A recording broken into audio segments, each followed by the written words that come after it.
Hey yo, what is good though? Soul here and welcome back to my story mode. So, by the time this video gets up, you're probably already aware that the game is only a couple of days away. It's been a long, excruciating wait, and my distractions are now completely out of the way, so I can fully focus on this upcoming week when it comes to Pokemon stuff.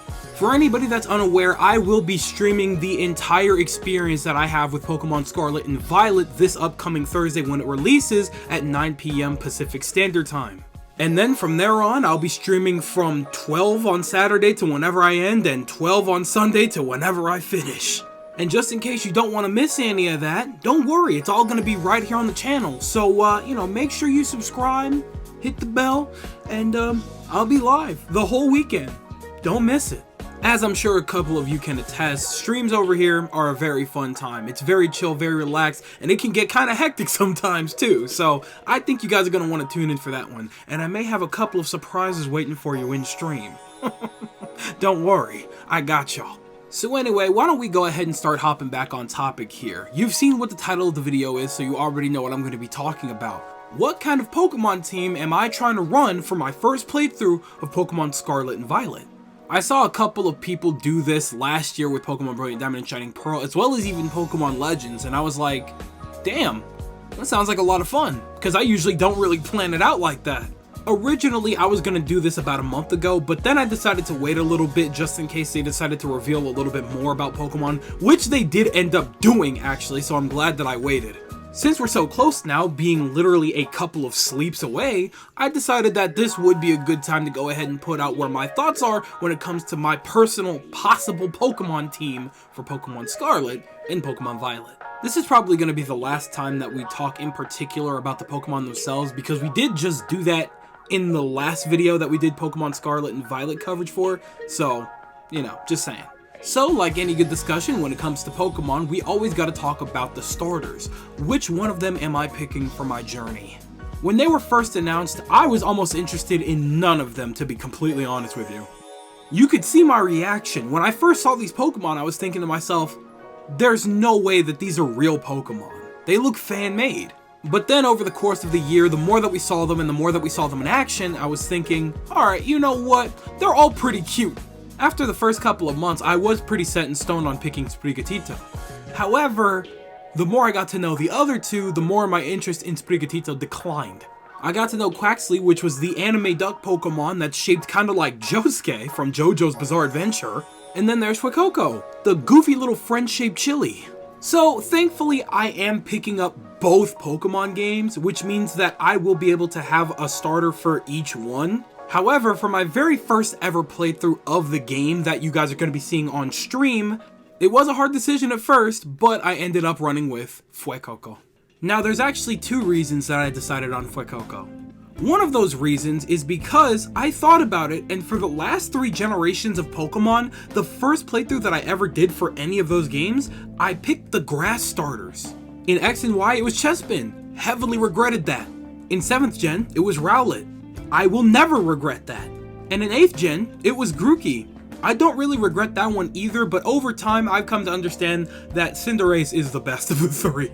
Anyway, getting back on topic here, Fuecoco just easily has the best design in my personal opinion of the 3, and I love him so much. He's so cute, and I can't wait to see him running around like a little idiot on the field. I'm so ready for him. Now, if it brings at least any kind of solace for my personal playthrough of the game that I'm not going to be playing on stream, Scarlet, I'm going to be picking Quaxly. Now, absolutely no hate against Sprigatito, and if you're going to pick Sprigatito. However, of all of the designs, it does actually turn out to be the weakest for me. But if I can get my hands on like an egg for it or something like that, shoot, I wouldn't mind using one on the sidelines, you know what I'm saying? But overall, my ultimate pick is Fuecoco for my first ever playthrough of Pokemon Scarlet and Violet. Alright, now that we got the most meaty and obvious part out of the way, why don't we start talking a little bit about the rest of the team? Now, my next pick here comes to no shock to anybody that knows me or has been watching the channel for the last couple of weeks since it's been revealed. Ceruledge. I don't care what anybody says. This is peak Pokemon design. His moveset, his typing, his overall general aesthetic is muy caliente.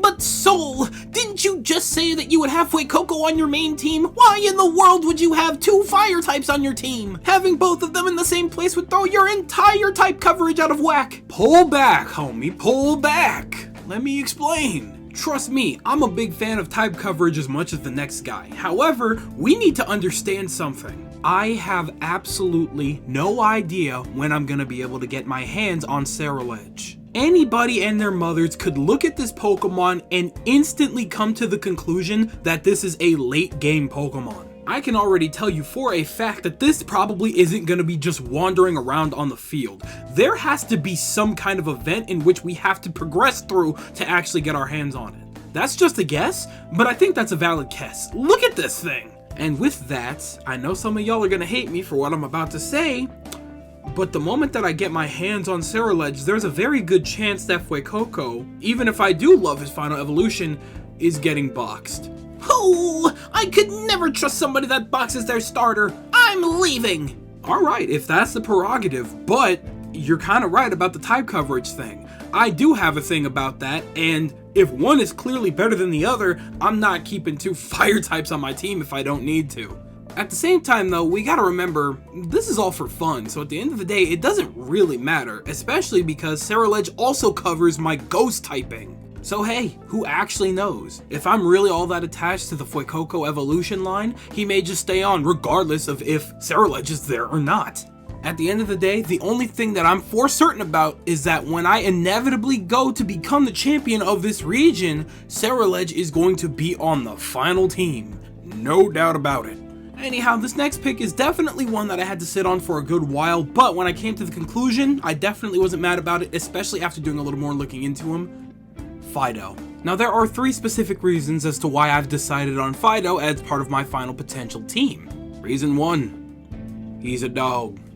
I be loving dogs, man. Reason number 2, he's a bred dog. I like bread and I like dogs.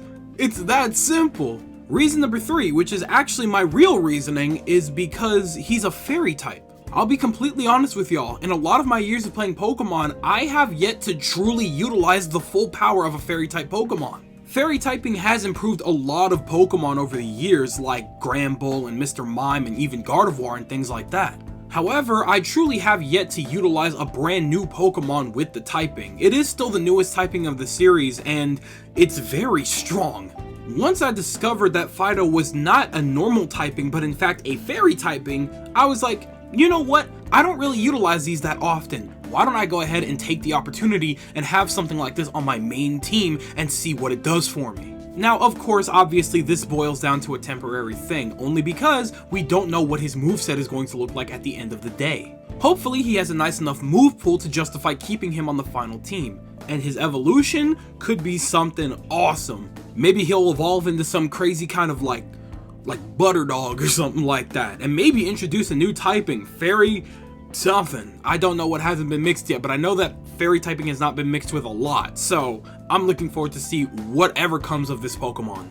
Anyhow, why don't we go ahead and move on and talk about another name, which I have to be very careful with when I say it every single time, Farigiraf. Like I mentioned in one of my previous videos, only recently have I really come to appreciate single stage evolution Pokemon. Obviously, being a young lad, I thought the single stage evolutions were a waste of time because I simply thought that they just couldn't get stronger, and that couldn't be farther from the truth. And obviously, Girafarig was one of those very cases. Even during Nuzlocke, I would never get the chance to really use one because I just never came across one like that. Now I have absolutely no excuse not to use him. Ever since gimmicks were introduced, I have loved nothing more than the opportunity that some Pokemon get to actually keep up.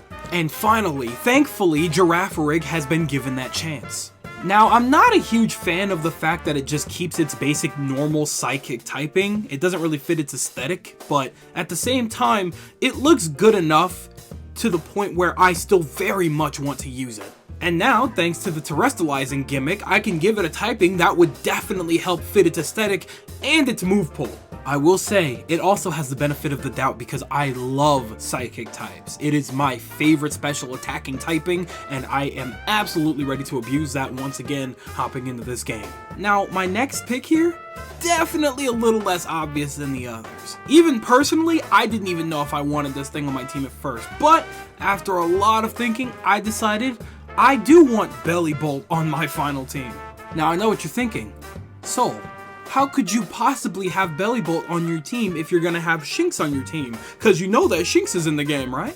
Oh yes, I am 100% aware that my boy is in the game. However, like the gracious god he is, he has decided to allow me to go with my rule of only utilizing new Pokemon in this new game. And clearly, both of us look upon Bellibolt very favorably. He's got an incredibly goofy yet adorable design that I can't get enough of. I would absolutely love to have a big, like, pillow or, like, beanbag sized thing of him. I would do anything for that. And on top of his very fun design, much like Farigiraf, he brings an incredible new ability to the table. Albeit, a tad busted, I can't lie to you, but that doesn't make it any less exciting now, does it? I cannot wait to have this guy in my Poke Camp every second of every minute and just watching him waddle around. That would be the most satisfying part of my day, for certain. Now, before we talk about who took the final slot in my party, I want to talk about some of the honorable mentions, the ones that almost did, but they didn't quite make it. To start off, Cloth. Absolutely love his design and his typing, and honestly, this was the most likely top candidate for the final pick. And depending on certain circumstances, he's probably the one that I'm most likely to change my mind on. I'm definitely going to try to utilize one way or another throughout my playthrough, and if his move pull is fire, there's a very good chance he may take the final spot. But as of right now, I'm not quite sure yet, so I'm just going to leave him in the honorable mentions for now. The next of the honorable mentions is Girafarig. Like I said, the only reason that he didn't make it onto the team is because Ceruledge exists. I already have Ceruledge taking up the second fire type space. If I have Girafarig taking up the second ghost type space, that's already too much, you know what I'm saying? Love his design, love that he's a ghost dog, but at the same time, unfortunately, based on his design, it's kind of hard to deny the fact that he's most likely going to evolve into some kind of ghost fire dog. Don't really need it. If anything, there's a good chance that he'll be on the temporary team. However, once I find Ceruledge, he's immediately replaced. I'm sorry, Holmes, my mind's made up. Now, this next one's gonna be very weird, and this one I promise you is probably on nobody's list only because it's not technically new, but at the same time it kind of is new. Just hear me out for a second. Hisuian Zoroark. Now, when they originally showed off the game to us, they gave us a screenshot of Hisuian Zoroark fighting a Lucario. And when I saw that screenshot, the first thing that I thought to myself was, I'm going to do whatever it takes to get a regular Hisuian Zorua into this game so that I could start fresh and use that on my main team. Right next to Ceruledge, it now has one of my favorite designs of all time, so of course I would want to use that thing. And yet again, there are two reasons that hinder me from utilizing it. One is the fact that we aren't going to have Pokemon Home connectivity until the midst of 2023. We have no idea when that is. Two is once again because Ceruledge is going to be on my team. I wanted to utilize this Pokemon primarily because I wanted to see what it would be like in a proper Pokemon setting with abilities and all that, because remember, in Pokemon Legends, we didn't have abilities because there was no competitive aspect. Now that we do have that back, we would be able to see what this Pokemon is truly capable of. Oh well, guess it's just gonna have to wait until I do something with Pokemon Scarlet and Violet in the midst of next year. Anyhow, while I could talk about Hisuian Zoroark all day and night, it's time we talk about my final honorable mention, which is Cetitan. Originally, this right here was my final choice. This one still definitely has a chance to end up on the temporary team. However, as far as the final team, I'm not quite sure yet. However though, while certain circumstances have changed my mind on the permanent placement for this member on my team, it's not because of the Pokemon in of itself. Cetitan is really cool. It's like some crazy whaled ice dragon thing. I love it. I know it's not a dragon type by any means, but it kind of looks like one. Or like it could be, I don't know. But long story short, I like its design, I like its typing, and it definitely has potential, but I'm not sure about it yet. So, what is it? Who could have taken that final spot from all of these phenomenal possible candidates? Who is it? This may come as an absolute shock to nobody when I say that my final choice for my permanent team member is completely up for grabs. I know, that absolutely feels like a cop-out, but let me explain myself a little bit. Now, you guys know me. You know that I like to go into games blind, and I love to see everything and experience everything for the first time as close as I can. However, leaks made that impossible. I did everything I could to avoid leaks and spoilers and things like that, but every timeline that I had made that virtually impossible. I can't even go on TikTok anymore. People were sending me leaks. I couldn't escape it. So, to be completely honest with you, yes, I do definitely know a little bit more than I'm actually letting on. However, I don't like talking about leaks. I don't want to spoil anything for anybody. Just know that what I did see looked pretty damn good. I'm very pleased with the turnout of new Pokemon. So pleased, in fact, that I am leaving a spot open just in case I see something that I really want to use on my team. But hey, you know, at the end of the day, that's kind of what Pokemon's all about anyway, right? Learning, exploring, growing. While I do plan on doing some very long streams, I have no intention on actually rushing through the game. I'm going to take my time, explore, learn about some of these Pokemon, whether it be through you guys or through other means, and eventually, inevitably, when we do get to the end, I'll have my final team ready to go. So, we'll find out when we get there. In the meantime though, for the most part, this is my general outlook on the Pokemon that I would like to use for my first playthrough of Scarlet and Violet. Just like any new Pokemon game, there's some really cool designed Pokemon and some less desirable design choices. But maybe it's just a growth thing, and I actually have to give some of these Pokemon a chance to actually grow on me. So, with that being said, I can't wait to give everybody a chance and see who ends up being on the final Soul Story Mode team. But with that, I think that just about wraps up everything I had to say about my potential team for the game. What are you guys thinking over there? I see your hand on your chin over there. What's on your mind? What are you feeling like? Do you like the team that I picked out? Do you completely disagree with the team that I pick out? Do you think that it's foolish? Do you think that it's really cool? Do you think that you have a better team going on than I do right now? And without spoiling anything, because you got to be careful about what you say because it could be spoilers, tell me what you guys are thinking in the comment section below about your teams, my team, and what you're feeling like. All right, I want to know, because you know for a fact that I'm always going to be down there with you guys. But on that note, look at my little invisible wristwatch here. It do be skedaddle o'clock, so I'm gonna go ahead and do just that. I would like to thank you guys ever so much for watching. I truly do hope you enjoyed. Do me the greatest favor of dropping a like and a comment, and consider subscribing for more content just like this. And with that, I'm gonna get the hell up out of here. Thanks again, hope you enjoyed, and I'll be seeing you guys in the next video. Do me the greatest favor of taking good ass care, and I'll see you all next time. Bye!